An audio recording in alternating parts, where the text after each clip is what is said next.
जय बाबा बर्फानी की। जी हाँ, यात्रा से बताने से पहले हम आपको कुछ डिटेल जरूर बताना चाह रहे हैं कि भगवती नगर से काफिला चलता है और अधिकतर लोग पहलगांव को चुनते हैं और बालटाल को चुनते हैं। कुछ लोग बालटाल को चुनते हैं, कम लोग पहलगांव को चुनते हैं, ज़्यादा लोग। और इस बार ये यात्रा है 52 दिन चलेगी। आइए हम आपको बताते हैं। अमरनाथ यात्रा, जी हाँ, अमरनाथ यात्रा इस समय चल रही है और पूरी सुरक्षा के साथ चल रही है। हम लोगों ने भी अमरनाथ यात्रा ट्रेन से करी है, आप देख रहे हैं लाइव। इस समय हम जम्मू स्टेशन के बाहर खड़े हैं और कुछ फोटोग्राफी भी कर रहे हैं। इसके बाद हम 40-50 रुपये पर हेड टेम्पो से लिया, जिसके द्वारा हम भगवती नगर, जो बेस कैंप कहलाता है भगवती नगर, यहाँ पे आपका रहना खाना पीना सारा इंतजाम होता है। हाँ, कुछ पैसे लिए जाते हैं ज़रूर, जिसमें हम गद्दा रजाई वगैरह वो देते हैं। नहाने वगैरह का भी इंतजाम है, अच्छे बाथरूम है। और अगली सुबह हम बस का टिकट लेके, जो कि जत्थे के रूप में जा रहा है पूरी सुरक्षा के साथ, इस समय हम पहलगांव की ओर निकल गए हैं। सुबह से निकले हैं, आप देख रहे हैं लाइव। और हम लोग देर शाम, जी हाँ, 5 से 6 बज रहे थे, पहुंच गए थे। सूरज रोशनी थी, आप देख रहे हैं लाइव। फिर हम वहाँ के जो बेस कैंप है पहलगांव, इस तरह के देखिए विजुअल है। टेंट इस तरह होते हैं, ये हमें किराए पे मिलते हैं। 400 से 500 रुपये लिए इन्होंने हमसे और ये टेंट दिया, इसी में हम सोए। और देख सकते हैं पीछे के विजुअल काफ़ी क्लियर हैं। और इस तरह के टेंटों में आप भी रह, चूँकि मौसम ठंडा है तो आप गर्म पानी ले सकते हैं। गर्म पानी की जो बाल्टी दी जाती है वो 40 से 50 रुपये लेते हैं लोग वहाँ के, और जो गर्म करते हैं इसमें आप नहा सकते हैं। सुबह नाश्ता करने के बाद फ्री में है, लंगर लगे रहते हैं बहुत अच्छे देसी घी के, जो चाव, इडली सांभर, डोसा, टोस्ट, ब्रेड, सारी चीज़ें हैं। और हमने यहाँ से नाश्ता करने के बाद चंदनवाड़ी के लिए फिर हम टैक्सी करके, जी हाँ, 40-50 रुपये पर हेड लिया। 13 किलोमीटर कुल दूर है यहाँ से चंदनवाड़ी। और चंदनवाड़ी से पैदल यात्रा शुरू होगी। देख सकते हैं खूबसूरती यहाँ की, यहाँ टैक्सियाँ खड़ी रहती हैं, आप भी टैक्सी ले सकते हैं। आप देख सकते हैं भोर हो रही है, कितना शानदार दृश्य है। और हम चंदनवाड़ी पहुँच गए। यहाँ से हमने पैदल रन, जी यहाँ से पैदल रन सकते हैं, डंडे लेते हैं, सारी चीज़ें बिकती हैं क्योंकि हाइट है।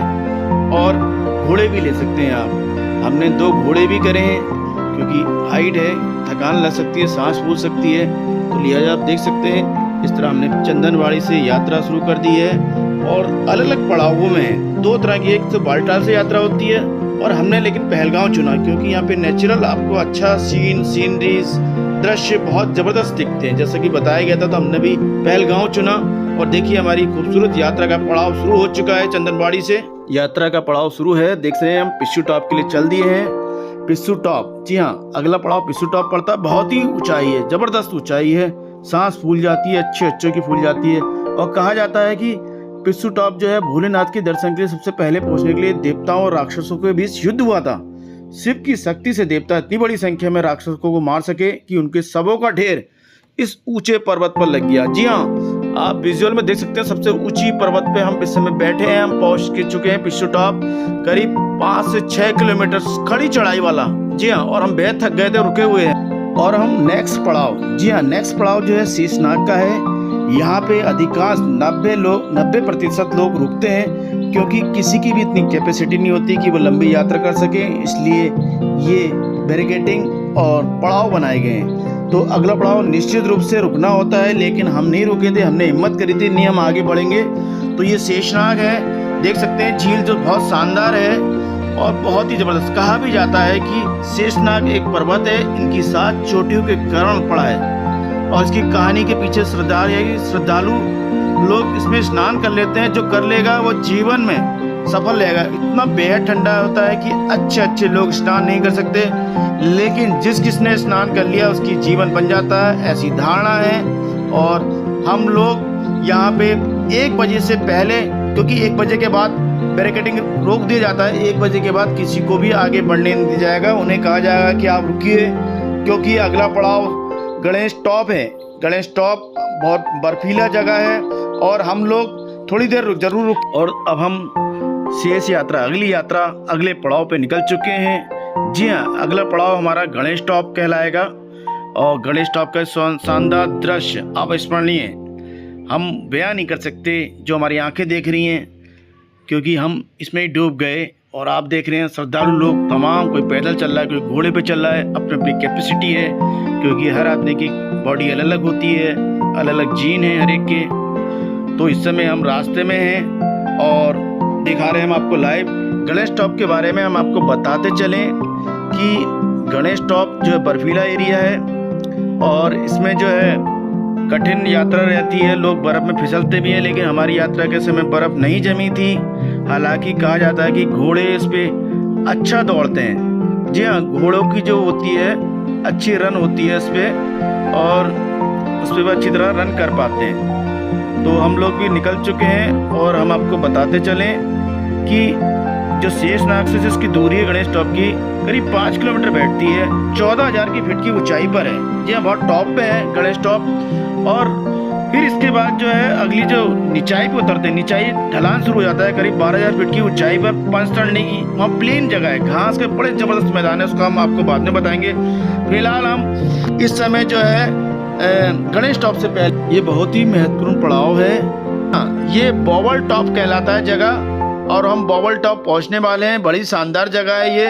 हालांकि यहाँ पे बर्फ कम है, ऊंचाइयों पर स्थित है और हमारी यात्रा अनवरत जारी है और हम चले जा रहे हैं और क्योंकि टाइम लंबा हो जा रहा है, हमें फिक्र भी हो रही है कि जल्दी पहुँचें गणेश टॉप, क्योंकि हमें अगला पड़ाव जो है पंचतरणी पे करना है। पंचतरणी का भी एक टाइमिंग है, इससे ज़्यादा आदमी यात्रा नहीं कर सकता पंचतरणी पहुँचने के लिए हमारी तैयारी। और देखिए हम पंचतरणी पहुँच गए। शाम होने ही वाली है, करीब 7 बजे के आसपास देख सकते हैं, क्योंकि उजाला है, प्रॉपर उजाला है और उजाले में फ़ोटोग्राफी हमने करी वहाँ पे। बहुत ही अच्छा लगा हमें। सबसे इतने थक गए हम बुरी तरह। हमने सबसे पहले टेंट वहाँ पे बुक कराया। टेंट भी बड़ी मुश्किल से मिला हमें और हमें जल्दी हो रही थी, जल्दी। हालांकि वहाँ लाइट नहीं थी। टॉर्च हम ले गए थे अपने साथ, 4 से 5 टॉर्चें आप भी ज़रूर रखें जब भी यात्रा करें, क्योंकि वहाँ लाइट की व्यवस्था नहीं होती है। जंगल का इलाका कहलाता है और बेहद खूबसूरत जगह। और हमने यहाँ पे नाइट स्टे किया टेंट में। पैसे लेने वाला बाद में आता है रसीद लेके। और देख सकते हैं इस समय हम पहुँचे, आपको कुछ दृश्य हम दिखा रहे हैं, समझाने की कोशिश कर रहे हैं यात्रा का। और यहाँ से अगली सुबह हम निकलेंगे अमरनाथ की गुफा। जी हाँ, यहाँ पे लोग हेलीकॉप्टर से भी आते हैं। देखिए हमने हेलीकॉप्टर भी आपको दिखाया और यहीं तक आते हैं और यहीं से यात्रा करनी पड़ती है, देख रहे हैं। और ये हमारी यात्रा अगले दिन सुबह अमरनाथ यात्रा के लिए शुरू हो गई। आप देख रहे हैं पवित्र गुफा का दृश्य हम आपको दिखा रहे हैं। जी हाँ, इसी पवित्र गुफा और शिवलिंग के जो बर्फ से बना हुआ है, आप दर्शन करने आते हैं। और देखिए आसपास का दृश्य। पंचतरणी से करीब 7 किलोमीटर गुफा रह जाती है। हम जो उससे भी जा सकते हैं। लोग क्या कहते हैं, घोड़े, पालकी इत्यादि जो अक्षम लोग हैं, नहीं चल पाते हैं, वो लोग इस तरह भी जा सकते हैं। 6 किलोमीटर 6.5 किलोमीटर की जद्दोजहद वाली यात्रा है। धूल भी बड़ी उड़ रही थी क्योंकि लोग खचाखच, और एक ही रास्ता, बहुत कंजेस्टेड रोड है, कच्चा रास्ता है। घोड़े चल पा रहे हैं तो उसी में घोड़े चल रहे हैं, उसी में आदमी चल रहे हैं, उसी में पालकी चल रही है। तो बड़ा ही यहाँ पे कई एक्सीडेंट भी होते हैं। हमारे सामने 2 घोड़े गिर गए थे, उसमें कई लोगों की मौत वगैरह भी हो जाती है।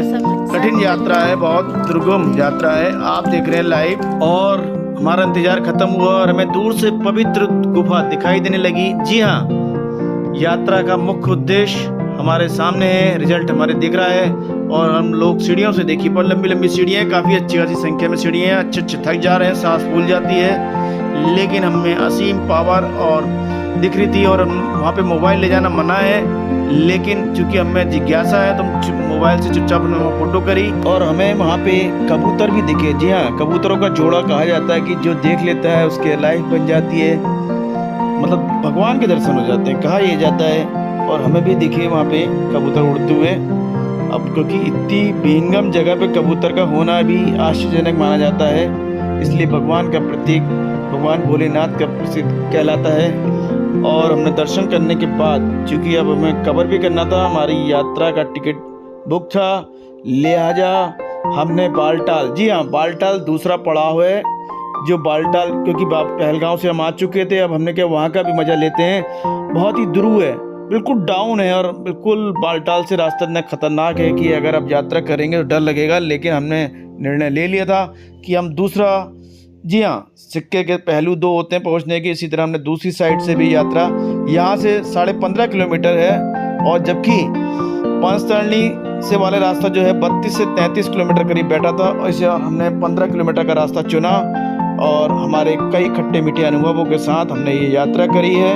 अब जब हमारी यात्रा हो गई है तो हमारा अनुभव का निचोड़ कहलाता है कि अगर आप यात्रा कर रहे हैं तो ग्रुप के रूप में ज़रूर करें, और सारे ग्रुपों के लोगों के पास अपने मोबाइल जो वहाँ पे सिम मिलता है नया, एयरटेल या जो भी BSNL का होता है वो आप ज़रूर लें, क्योंकि मिसिंग होने की संभावना बढ़ जाती है और बेहद डरावना लगता है। वो पल हम महसूस कर चुके हैं, ये गलती हम भुगत चुके हैं। तो लिहाजा आप लोगों को सलाह है कि प्रॉपर कपड़े रखें, टॉर्च रखें, और यात्रा का जो टिकट का है बुकिंग जो एक आध दिन स्पेस लेके चलें, क्योंकि यहाँ अक्सर बर्फ़ हो जाती है, पहाड़ रास्ते बंद हो जाते हैं, भूस्खलन हो जाता है। तो धन्यवाद, आप जय भोलेनाथ की।